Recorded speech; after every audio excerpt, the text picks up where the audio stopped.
Bonjour, bienvenue dans cette vidéo consacrée à la symétrie orthogonale, deuxième vidéo consacrée aux transformations du plan, en tout cas aux détails d'une transformation, des transformations du plan.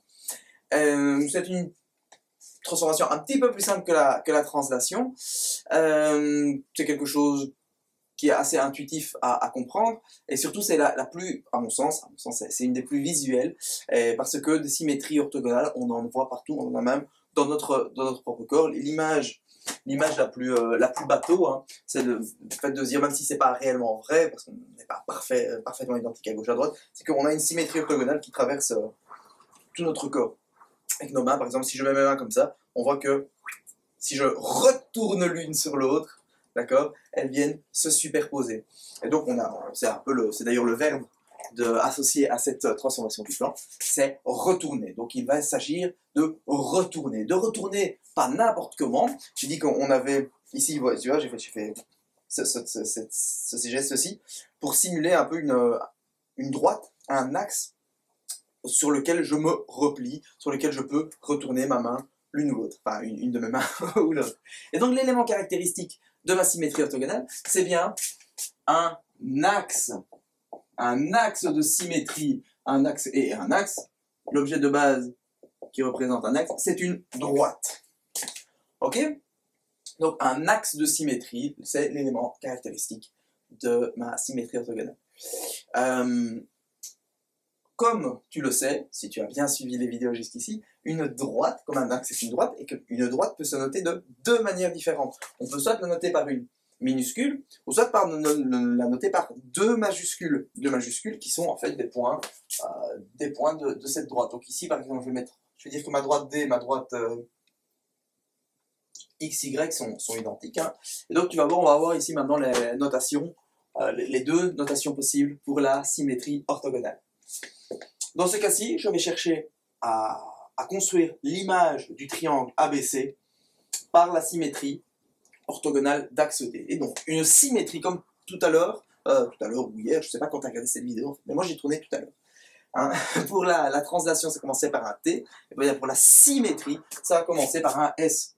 Et donc, je cherche la symétrie orthogonale d'axe D. En indice, je mets le petit d. De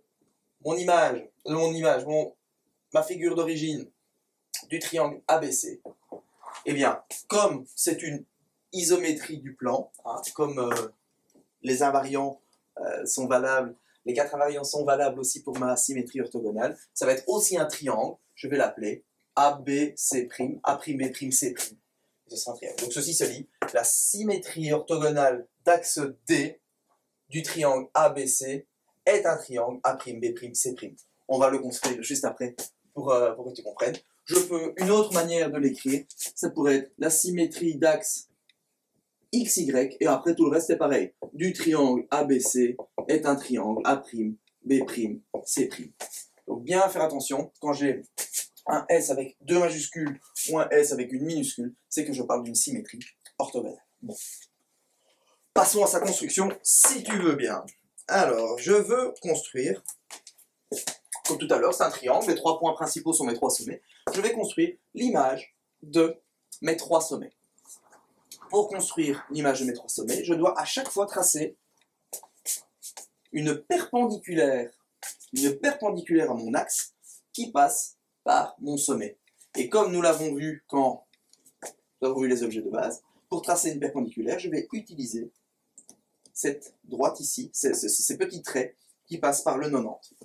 Je vais mettre ce petit trait sur l'axe, ok, et je vais faire en sorte que le grand côté de mon équerre passe par le point A. Et ensuite, je trace une perpendiculaire. Ok, j'ai bien ici une perpendiculaire. Je fais la même chose en passant par B et par C. En passant par B et en passant par C. Je peux retourner mon équerre pour que mes pointillés passent bien par avoir une plus grande portion de droite sous mes pointillés. Ok. Une fois que j'ai fait ça, donc j'ai bien à chaque fois des perpendiculaires. Une fois que j'ai fait ça, eh bien, je vais devoir, et ça va être un peu ça va être un petit peu quelque chose qui revient, une récurrence. je vais devoir utiliser mon compas, parce que je vais devoir, mon Dieu, oh là, attends, ça ne va pas, voilà, je vais devoir utiliser, il faut se battre avec ce compas, je vais devoir utiliser mon compas pour reporter ma longueur. C'est un peu logique, et je dois utiliser mon compas pour toutes les transformations du plan, parce que toutes mes transformations du plan conservent les mesures. Donc c'est un peu une conséquence de ça.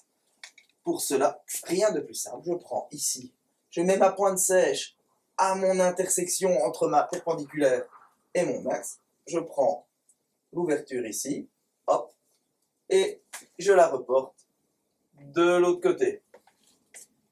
Hop là. Je fais la même chose ici. Voilà, je fais la même chose là. Oh. Oh là là. Et je fais la même chose pour le point C. C'est franchement pas évident. Écoute, si tu hésites à devenir prof de maths, c'est peut-être le truc qui devrait te faire hésiter à fond, c'est qu'il faudra utiliser un compas de tableau. Et donc, j'ai bien le point, oh là là, j'ai bien le point, mes points A', B' et C'. Ok? Il ne me reste plus qu'à relier ces points les uns aux autres pour voir apparaître mon triangle. Et je perds mes capuchons. Alors, voilà. A'B', A'C', B', C'. Ok? A'B', C' est l'image du triangle ABC par une symétrie d'axe XY ou d'axe D. Ok? Je peux mettre des petites marques de construction ici pour bien que tu vois que... Donc les petites marques que je mets là, si tu n'es pas habitué à ça, il est temps de t'y habituer.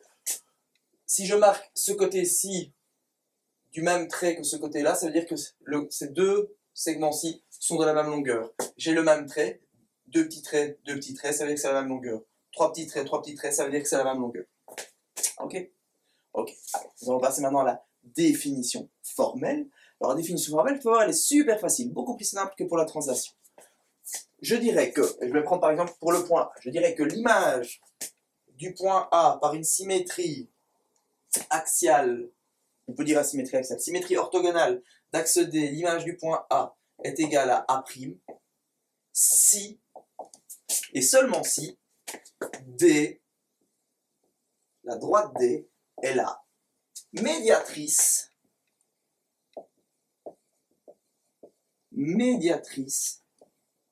du segment A'. Qu'est-ce que ça veut dire? Il faut savoir évidemment ce que c'est une médiatrice. Je vais t'en toucher un mot maintenant. On la voit plus en profondeur lorsque nous la verrons plus en profondeur lorsque nous parlons des triangles et des lieux géométriques. Et la médiatrice, c'est une droite perpendiculaire au milieu d'un segment. Donc si la droite D, elle est perpendiculaire à A', et qu'en plus elle passe par le milieu, alors A et A' sont l'image l'un de l'autre par une symétrie orthogonale d'axe D. Ok? Alors, comme pour la translation, tout cela va être évalué tel quel. On va, sans doute, il y a de fortes chances qu'on te demande de construire l'image d'une figure par une symétrie orthogonale.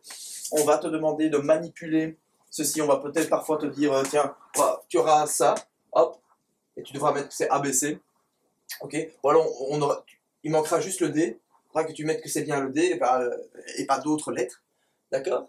Voilà, on te demandera de repérer dans un pavage, tiens, cette figure-là et cette figure-là sont l'image l'une de l'autre par une symétrie orthogonale. Retrouver l'élément caractéristique. Donc tu dois savoir ce que c'est un élément caractéristique, ben, c'est un axe. Ok, donc voilà, si tu n'as pas de questions, tu peux passer directement aux exercices et à la lecture de la synthèse qui reprend tout ça de manière bien claire, j'espère.